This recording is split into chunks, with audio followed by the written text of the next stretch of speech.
O enfermeiro.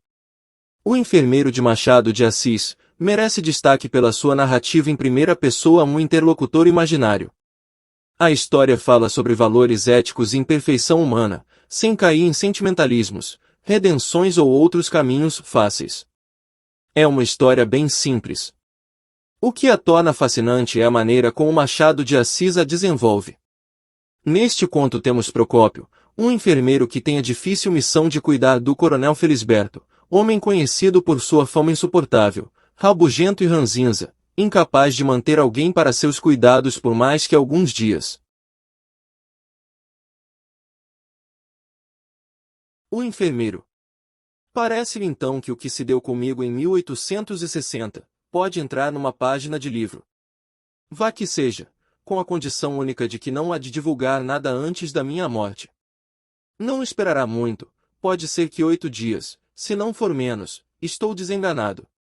Olhe, eu podia mesmo contar-lhe a minha vida inteira, em que há outras coisas interessantes, mas para isso era preciso tempo, ânimo e papel, e eu só tenho papel, o ânimo é frouxo, e o tempo assemelha-se à lamparina de madrugada. Não tarda o sol do outro dia, um sol dos diabos, impenetrável como a vida. Adeus, meu caro senhor, leia isto e queira-me bem, perdoe-me o que lhe parecer mal, e não maltrate muito a arruda, se lhe não cheira a rosas. Pediu-me um documento humano, ei-lo aqui. Não me peça também o império do Grão-Mogol, nem a fotografia dos Macabeus, peça, porém, os meus sapatos de defunto e não os dou a ninguém mais. Já sabe que foi em 1860. No ano anterior, ali pelo mês de agosto, tendo eu 42 anos, fiz-me teólogo, quero dizer, copiava os estudos de teologia de um padre de Niterói, antigo companheiro de colégio, que assim me dava, delicadamente, casa, cama e mesa. Naquele mês de agosto de 1859, recebeu ele uma carta de um vigário de certa vila do interior, perguntando se conhecia pessoa entendida, discreta e paciente, que quisesse ir servir de enfermeiro ao coronel Felisberto, mediante um bom ordenado. O padre falou-me, aceitei com ambas as mãos, estava já enfarado de copiar citações latinas e fórmulas eclesiásticas. Vim à corte despedir-me de um irmão, e segui para a vila. Chegando à vila, tive mais notícias do coronel. Era homem insuportável, estúrdio, exigente, ninguém o aturava, nem os próprios amigos. Gastava mais enfermeiros que remédios. A 2 deles quebrou a cara. Respondi que não tinha medo de gente sã, menos ainda de doentes, e depois de entender-me com o vigário, que me confirmou as notícias recebidas, e me recomendou mansidão e caridade, segui para a residência do coronel. Achei-o na varanda da casa estirado numa cadeira, bufando muito. Não me recebeu mal. Começou por não dizer nada, pôs em mim 2 olhos de gato que observa, depois, uma espécie de riso maligno alumiou-lhe as feições, que eram duras. Afinal, disse-me que nenhum dos enfermeiros que tivera, prestava para nada, dormiam muito, eram respondões e andavam ao faro das escravas, 2 eram até gatunos. Você é gatuno? Não, senhor. Em seguida, perguntou-me pelo nome, disse-lhe e ele fez um gesto de espanto. Colombo. Não, senhor, Procópio José Gomes Valongo. Valongo. Achou que não era nome de gente, e propôs chamar-me tão somente Procópio, ao que respondi que estaria pelo que fosse de seu agrado. Conto-lhe esta particularidade, não só porque me parece pintá-lo bem, como porque a minha resposta deu de mim a melhor ideia ao coronel. Ele mesmo declarou ao vigário, acrescentando que eu era o mais simpático dos enfermeiros que tivera. A verdade é que vivemos uma lua de mel de 7 dias. No 8º dia, entrei na vida dos meus predecessores, uma vida de cão, não dormir, não pensar em mais nada, recolher injúrias, e, às vezes, rir delas, com um ar de resignação e conformidade. Reparei que era um modo de lhe fazer corte. Tudo impertinências de moléstia e do temperamento. A moléstia era um rosário delas, padecia de aneurisma, de reumatismo e de 3 ou 4 afecções menores. Tinha perto de 60 anos, e desde os 5 toda a gente lhe fazia à vontade. Se fosse só Rabugento, vá, mas ele era também mau, deleitava-se com a dor e a humilhação dos outros. No fim de 3 meses estava farto de o aturar, determinei vir embora, só esperei ocasião. Não tardou a ocasião. Um dia, como lhe não desse a tempo uma fomentação, pegou da bengala e atirou-me 2 ou 3 golpes. Não era preciso mais, despedi-me imediatamente, e fui aprontar a mala. Ele foi ter comigo, ao quarto, pediu-me que ficasse, que não valia a pena zangar por uma rabugice de velho. Instou tanto que fiquei. Estou na dependura, Procópio, dizia-me ele à noite, não posso viver muito tempo. Estou aqui, estou na cova. Você há de ir ao meu enterro, Procópio, não o dispenso por nada. Há de ir, há de rezar ao pé da minha sepultura. Se não for, acrescentou rindo, eu voltarei de noite para lhe puxar as pernas. Você crê em almas de outro mundo, Procópio? Qual o quê? E por que é que não há de crer, seu burro? Redarguiu vivamente, arregalando os olhos. Eram assim as pazes, imagine a guerra. Coibiu-se das bengaladas, mas as injúrias ficaram as mesmas, se não piores. Eu, com o tempo, fui calejando, e não dava mais por nada, era burro, camelo, pedaço de asno, idiota, moleirão, era tudo. Nem, ao menos, havia mais gente que recolhesse uma parte desses nomes. Não tinha parentes, tinha um sobrinho que morreu tísico, em fins de maio ou princípios de julho, em Minas. Os amigos iam por lá às vezes aprová-lo, aplaudi-lo, e nada mais, 5, 10 minutos de visita. Restava eu, era eu sozinho para um dicionário inteiro.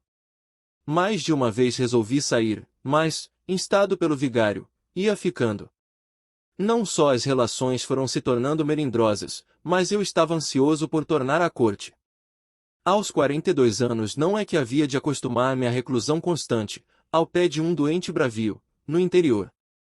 Para avaliar o meu isolamento, basta saber que eu nem lia os jornais, salvo alguma notícia mais importante que levavam ao coronel, eu nada sabia do resto do mundo. Entendi, portanto, voltar para a corte, na primeira ocasião, ainda que tivesse de brigar com o vigário. Bom é dizer, visto que faço uma confissão geral, que, nada gastando e tendo guardado integralmente os ordenados, estava ansioso por vir dissipá-los aqui. Era provável que a ocasião aparecesse. O coronel estava pior, fez testamento. Descompondo o tabelião, quase tanto como a mim. O trato era mais duro, os breves lapsos de sossego e brandura faziam-se raros. Já por esse tempo tinha eu perdido a escassa dose de piedade que me fazia esquecer os excessos do doente, trazia dentro de mim um fermento de ódio e aversão. No princípio de agosto resolvi definitivamente sair, o vigário e o médico, aceitando as razões, pediram-me que ficasse algum tempo mais. Concedi-lhes um mês, no fim de um mês viria embora, qualquer que fosse o estado do doente. O vigário tratou de procurar-me substituto. Vai ver o que aconteceu. Na noite de 24 de agosto, o coronel teve um acesso de raiva, atropelou-me, disse-me muito nome cru, ameaçou-me de um tiro, e acabou atirando-me um prato de mingau, que achou frio. O prato foi cair na parede onde se fez em pedaços. Hás de pagá-lo, ladrão! Bradou ele. Resmungou ainda há muito tempo. Às 11 horas passou pelo sono.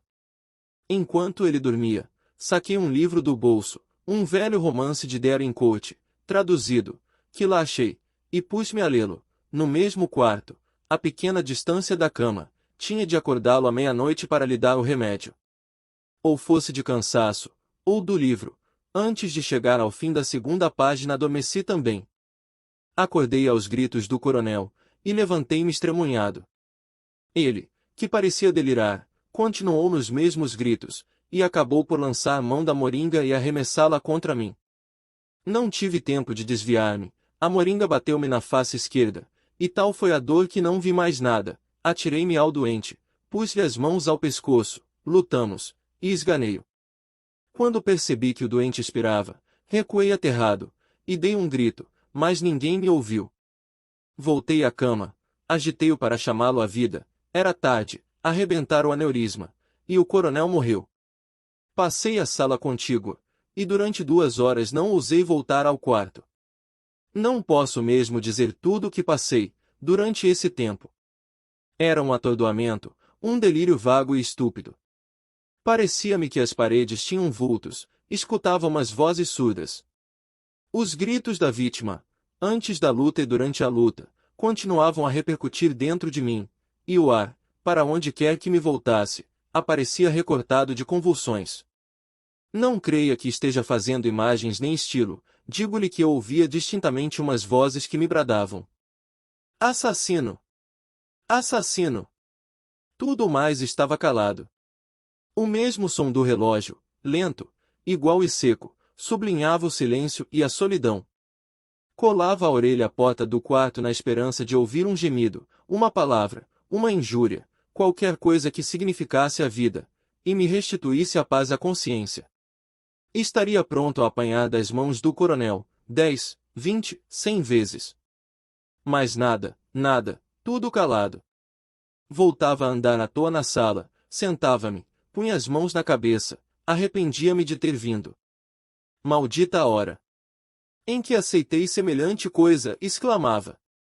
E descompunha o padre de Niterói, o médico, o vigário, os que me arranjaram um lugar, e os que me pediram para ficar mais algum tempo.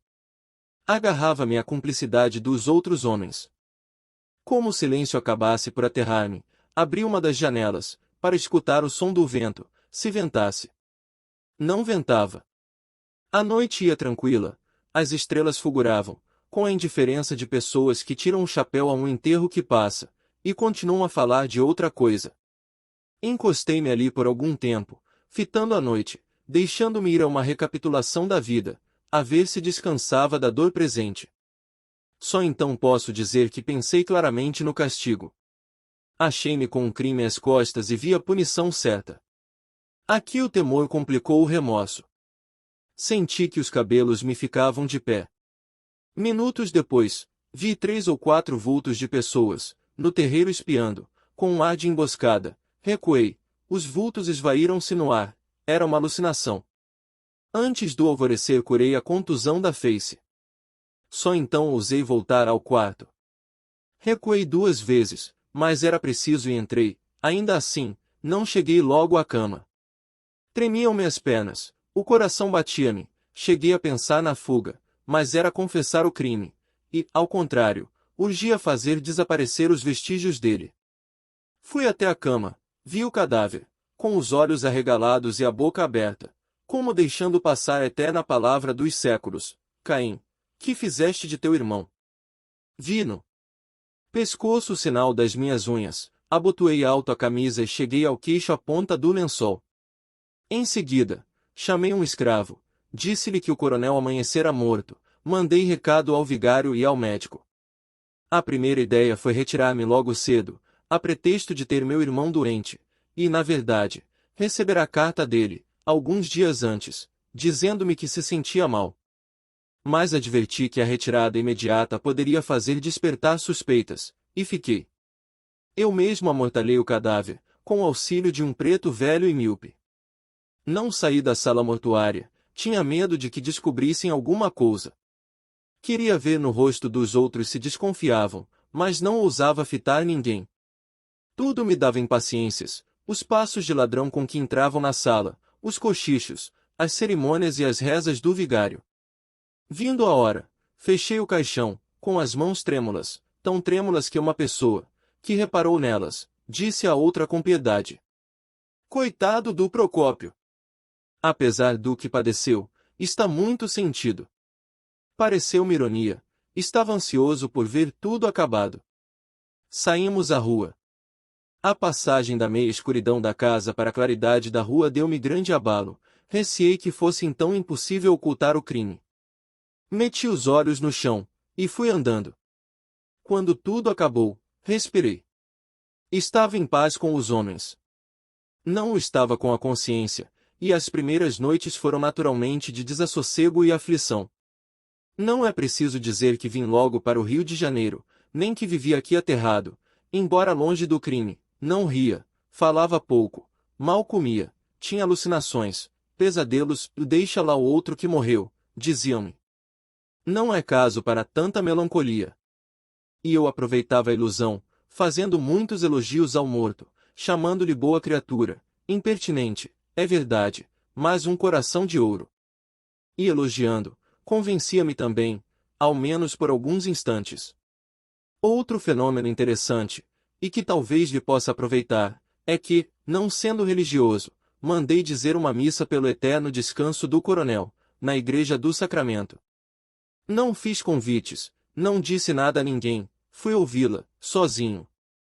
E estive de joelhos todo o tempo, persignando-me a miúdo. Dobrei a espátula do padre, e distribuí esmolas à porta, tudo por intenção do finado. Não queria embair os homens, a prova é que fui só. Para completar este ponto, acrescentarei que nunca aludia ao coronel, que não dissesse, Deus lhe fale n'alma. E contava dele algumas anedotas alegres, rompantes e engraçados. 7 dias depois de chegar ao Rio de Janeiro, recebi a carta do vigário, que lhe mostrei, dizendo-me que fora achado o testamento do coronel, e que eu era o herdeiro universal. Imagine o meu pasmo. Pareceu-me que lia mal, foi a meu irmão, foi aos amigos, todos leram a mesma coisa. Estava escrito, era eu o herdeiro universal do coronel. Cheguei a supor que fosse uma cilada, mas adverti logo que havia outros meios de capturar-me, se o crime estivesse descoberto. Demais, eu conhecia. Probidade do vigário, que não se prestaria a ser instrumento. Reli a carta, 5, 10, muitas vezes, lá estava a notícia. Quanto tinha ele? Perguntava-me meu irmão. Não sei, mas era rico. Realmente, provou que era teu amigo. Era. Era. Assim, por uma ironia da sorte, os bens do coronel vinham parar às minhas mãos. Cogitei em recusar a herança. Parecia-me odioso receber um vintém do tal espólio, era pior do que fazer-me esbirro alugado. Pensei nisso 3 dias, e esbarrava sempre na consideração de que a recusa podia fazer desconfiar alguma coisa. No fim dos 3 dias, assentei num meio termo, receberia a herança e dá-la-ia toda, aos bocados e às escondidas. Não era só escrúpulo, era também um modo de resgatar. O crime por um ato de virtude, pareceu-me que ficava assim de contas saldas. Preparei-me e segui para a vila. Em caminho, à proporção que me ia aproximando, recordava o triste sucesso, as cercanias da vila tinham um aspecto de tragédia, e a sombra do coronel parecia-me surgir de cada lado. A imaginação ia reproduzindo as palavras, os gestos, toda a noite horrenda do crime. Crime ou luta? Realmente, foi uma luta, em que eu, atacado, defendi-me, e na defesa. Foi uma luta desgraçada, uma fatalidade. Fixei-me nessa ideia. E balanceava os agravos, punha no ativo as pancadas, as injúrias. Não era culpa do coronel, bem o sabia, era da moléstia, que o tornava assim rabugento e até mau. Mas eu perdoava tudo, tudo. O pior foi a fatalidade daquela noite. Considerei também que o coronel não podia viver muito mais, estava por pouco, ele mesmo sentia e dizia. Viveria quanto? 2 semanas, ou uma, pode ser até que menos. Já não era vida, era um mulambo de vida, se isto mesmo se podia chamar ao padecer contínuo do pobre homem. E quem sabe mesmo se a luta e a morte não foram apenas coincidentes. Podia ser, era até o mais provável, não foi outra coisa. Fixei-me também nessa ideia. Perto da vila apertou-se-me o coração, e quis recuar, mas dominei-me e fui. Receberam-me com parabéns. O vigário disse-me as disposições do testamento, os legados pios, e de caminho ia louvando a mansidão cristã e o zelo com que eu servirá ao coronel, que, apesar de áspero e duro, soube ser grato. Sem dúvida, dizia eu olhando para a outra parte. Estava atordoado. Toda a gente me elogiava a dedicação e a paciência. As primeiras necessidades do inventário detiveram-me algum tempo na vila. Constituí advogado, as coisas correram placidamente. Durante esse tempo, falava muita vez do coronel. Vinham contar-me coisas dele, mas sem a moderação do padre. Eu defendia-o, apontava algumas virtudes, era austero. Qual austero? Já morreu, acabou, mas era o diabo. E referiam-me casos duros, ações perversas, algumas extraordinárias. Quer que lhe diga? Eu, a princípio, ia ouvindo cheio de curiosidade, depois, entrou-me no coração um singular prazer, que eu sinceramente buscava expelir. E defendia o coronel, explicava, atribuía alguma coisa às rivalidades locais, confessava, sim, que era um pouco violento. Um pouco. Era uma cobra assanhada, interrompia-me o barbeiro, e todos, o coletor, o boticário, o escrivão, todos diziam a mesma coisa, e vinham outras anedotas, vinha toda a vida do defunto. Os velhos lembravam-se das crueldades dele, em menino. E o prazer íntimo, calado, insidioso, crescia dentro de mim, espécie de tênia moral, que por mais que a arrancasse aos pedaços recompunha-se logo e ia ficando. As obrigações do inventário distraíram-me, e por outro lado a opinião da vila era tão contrária ao coronel, que a vista dos lugares foi perdendo para mim a feição tenebrosa que a princípio achei neles. Entrando na posse da herança, convertia em títulos e dinheiro. Eram então passados muitos meses, e a ideia de distribuí-la toda em esmolas e donativos pios não me dominou como da primeira vez, achei mesmo que era afetação. Restringi o plano primitivo, distribuí alguma coisa aos pobres, dei à matriz da vila uns paramentos novos, fiz uma esmola à Santa Casa da Misericórdia, etc. Ao todo 32 contos. Mandei também levantar um túmulo ao coronel, todo de mármore, obra de um napolitano, que aqui esteve até 1866, e foi morrer, creio eu, no Paraguai. Os anos foram andando, a memória tornou-se cinzenta e desmaiada. Penso às vezes no coronel, mas sem os terrores dos primeiros dias. Todos os médicos a quem contei as moléstias dele, foram acordes em que a morte era certa, e só se admiravam de ter resistido tanto tempo. Pode ser que eu, involuntariamente, exagerasse a descrição que então lhes fiz, mas a verdade é que ele devia morrer, ainda que não fosse aquela fatalidade. Adeus, meu caro senhor. Se achar que esses apontamentos valem alguma coisa, pague-me também com um túmulo de mármore, ao qual dará por epitáfio esta emenda que faço aqui ao divino sermão da montanha. Bem-aventurados os que possuem, porque eles serão consolados. Fim.